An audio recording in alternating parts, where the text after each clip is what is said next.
Hello students, welcome back to the 8th lecture of sound. यहाँ पे हम लोग बात करने वाले हैं अलग अलग टाइप के फ्रीक्वेंसी के हिसाब से जो साउंड का या वेव का क्लासिफिकेशन किया गया है, और मेनली लॉन्गिट्यूडनल मैकेनिकल वेव का, उसके बारे में बात करेंगे। देखिए, रियली में हम जो साउंड बोल रहे हैं वो साउंड है क्या? तो वो साउंड जो है वो एक फ्रीक्वेंसी पे डिपेंडेंट है। हम लोग क्या किए हुए हैं, हमारे पास जो मैकेनिकल वेव है, और अच्छे से बोले तो लॉन्गिट्यूडनल मैकेनिकल वेव, उसको हम क्लासीफाई किए हुए हैं। और वो क्लासिफिकेशन 3 टाइप्स में है। और उसका बेसिस क्या है? तो उसका बेसिस है फ्रीक्वेंसी के बेसिस पे। तो क्यों फ्रीक्वेंसी के बेसिस पे क्यों? एम्पलीट्यूड या दूसरे वेवलेंथ, इस सब के बेसिस पे क्यों नहीं? तो देखिए, हम लोग जो पढ़ते हैं या हम लोग जो साइंस पढ़ रहे हैं वो किस लिए? तो मेनली वो हम अपने आप के लिए पढ़ रहे हैं, खुद के लिए पढ़ रहे हैं। तो उस केस में अभी अगर हम लोग साउंड किसको बोल रहे हैं? साउंड अगर डिफिनेशन याद करें तो साउंड एक ऐसा एनर्जी था जो हम लोगों को सेंसेशन देता था कोई चीज़ सुनने का, सेंसेशन ऑफ हियरिंग। मतलब साउंड एक खास वेव जो कि हमको दे रहा है सेंसेशन हियर करने का, उसको हम साउंड बोल रहे थे। लेकिन वो वेव जरूरी नहीं है कि जितना वेव है, एग्जिस्टिंग वेव है, वो सब हमको सुनाई दे। कुछ ही वेव के पार्ट हमको सुनाई देते हैं, और वो फ्रीक्वेंसी पे डिपेंडेंट है। कुछ खास फ्रीक्वेंसी के साउंड को ही हम सुन सकते हैं, बहुत ज़्यादा फ्रीक्वेंसी वाला और बहुत कम फ्रीक्वेंसी वाला को हम नहीं सुन सकते हैं। इसीलिए चूंकि ये फ्रीक्वेंसी हमारे ईयर के लिमिटेशन पे है, हमारा ईयर एक खास लिमिटेशन पे है, उससे ना ज़्यादा उससे ना कम, एक खास रेंज में काम करता है। उसी हिसाब से हम साउंड को बांटे हुए, या अच्छे से बोले मैकेनिकल वेव को बांटे हुए। और ये 3 में मेनली बांटे हुए हैं। एक, अगर कोई चीज़ सुना जा रहा है तो उसको ऑडिबल बोलते हैं। ये इंग्लिश वर्ड है, आप जानते होंगे, ऑडिबल वेव। और इसी ऑडिबल वेव को हम लोग साउंड वेव भी बोलते हैं, क्योंकि इसी को साउंड हम बोलते हैं। साउंड वेव किसको बोल रहे हैं? इसी को, जो हमको सुनाई दे रहा है। उसके अलावा जो नहीं सुनाई दे रहा है उसको साउंड नहीं, वो तो एक वेव है। हम लोग को, अगर ठीक से बोलूँ मैं, तो 20 हर्ज फ्रीक्वेंसी का यूनिट होता है हर्ज। 20 हर्ज से 20 किलो हर्ज। किलो हर्ज कहने का मतलब किलो लग जाता है, मतलब 1000, तो इसका मतलब है 20,000 हर्ज। तो इतना। अब देखिए, 20 हर्ज से 20 किलो हर्ज तक हम लोग को, या हम लोग का कान को अच्छे से सुनाई देता है, कान अच्छे से सुन सकता है अगर इसके रेंज के बीच में फ्रीक्वेंसी है, वही रेंज ऑफ फ्रीक्वेंसी। इससे अगर कम हो या इससे ज़्यादा हो तो हम लोग नहीं सुन पाते हैं। तो उसी हिसाब से हम अपने ईयर की कैपेसिटी के हिसाब से हम लोग साउंड को, ये बोल सकते हैं वेव को, क्या किए, 3 टाइप्स में क्लासीफाई किए हैं। पहला जो है साउंड वेव हम बोल रहे हैं, या उसको ऑडिबल वेव भी बोल रहे हैं। दूसरा जो है इनऑडिबल वेव है, और उस इनऑडिबल का भी 2 पार्ट है। खैर, हम यहीं पे कर लेते हैं। ऑडिबल वेव एक ऐसा वेव जो हमको सुनाई दे रहा है, और इसका फ्रीक्वेंसी क्या होने वाला है? तो अ वेव हैविंग फ्रीक्वेंसी या हुज फ्रीक्वेंसी, अच्छे से लिखे तो हुज फ्रीक्वेंसी लाई, जिसका फ्रीक्वेंसी जो होता है, या फ्रीक्वेंसीज प्लूरल कर लीजिए, लाई बिटवीन 20 हर्ज टू 20 किलो हर्ज। बिटवीन 20 हर्ज टू 20 किलो हर्ज। 20 हर्ज से 20 किलो हर्ज के बीच में अगर कोई वेव का फ्रीक्वेंसी रह रहा है तो उसको हम लोग क्या बोलते हैं? ऑडिबल वेव, या उसी को हम लोग साउंड भी बोलते हैं। और ये जो फ्रीक्वेंसी है इसको ऑडिबल फ्रीक्वेंसी भी बोलते हैं। एंड द फ्रीक्वेंसी, कौन फ्रीक्वेंसी? 20 हर्ज से 20 किलो हर्ज का जो फ्रीक्वेंसी है, फ्रीक्वेंसी फ्रॉम 20 हर्ज टू 20 किलो हर्ज, इसको क्या बोलते हैं? इसको हम लोग बोलते हैं ऑडिबल फ्रीक्वेंसी। क्या बोलते हैं? ऑडिबल फ्रीक्वेंसी या ऑडिबल फ्रीक्वेंसी रेंज। क्योंकि ये एक 2 बाउंड्री के बीच में है, 20 हर्ज 20 किलो है, इसलिए इसको रेंज बोला जाता है। रेंज तो आप जानते होंगे। अब हमारा जो वुमेन का ईयर है वो इसी में सेंसिटिव है। इससे अगर ऊपर जाता है या इससे कम आता है तो वो नहीं सुन सकता है। वो ये वेव जो है, वो जो ऑडिबल वेव है, वो किससे जनरेट होता है? हमारे माउथ से। ठीक है, हमारे माउथ से, म्यूजिकल इंस्ट्रूमेंट से।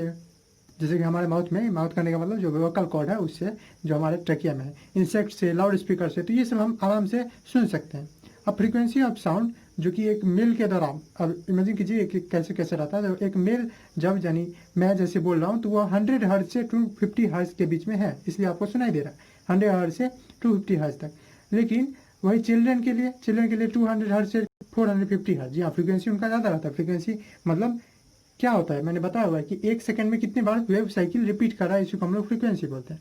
अब फ्रीक्वेंसी ऑफ साउंड वेव, जैसे हनी बी का बात करें तो हनी बी का बहुत ज़्यादा है, 440 हर्ज के आसपास है।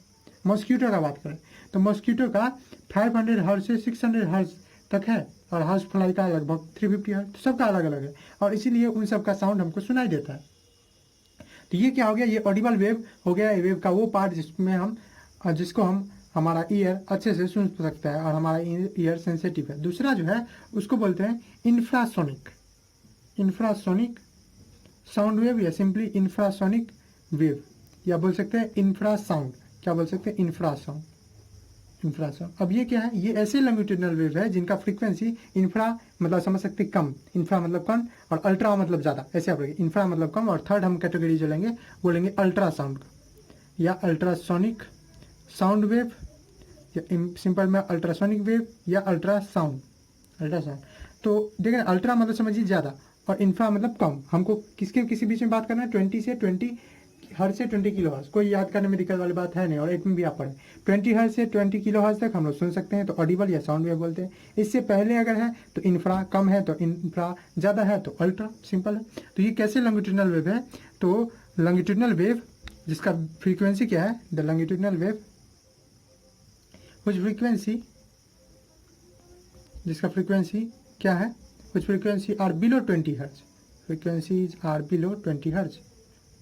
और इसका एग्जाम्पल जैसे अर्थक्वेक।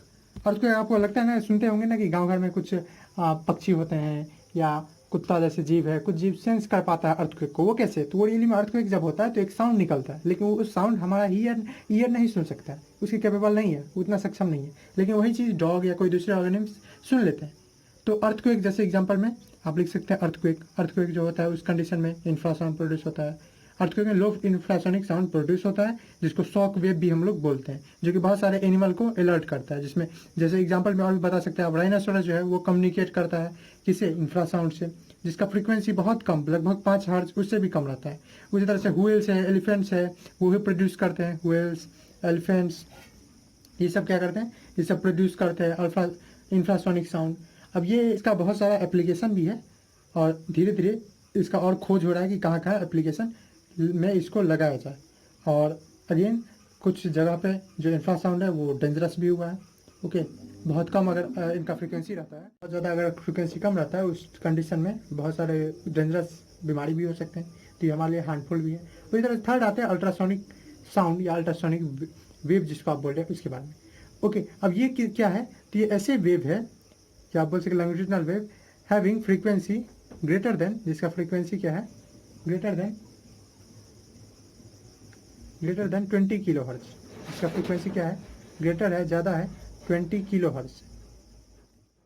अब अगेन बहुत सारे ऑर्गेनिज्म हैं जो अल्ट्रासाउंड प्रोड्यूस करते हैं, अल्ट्रासोनिक साउंड प्रोड्यूस करते हैं। जैसे एग्जांपल के लिए बहुत अच्छा एग्जांपल हो जाता है आपके पास व्हेल या डॉल्फिन एक अच्छा एग्जांपल हो जाता है, सॉरी डॉल्फिन एक अच्छा एग्जांपल हो जाता है, जो कि 100 किलो हर्ट्ज तक साउंड प्रोड्यूस करता है। और उसी तरह से कुछ सी मैमल्स है, वो सब भी प्रोड्यूस करते हैं।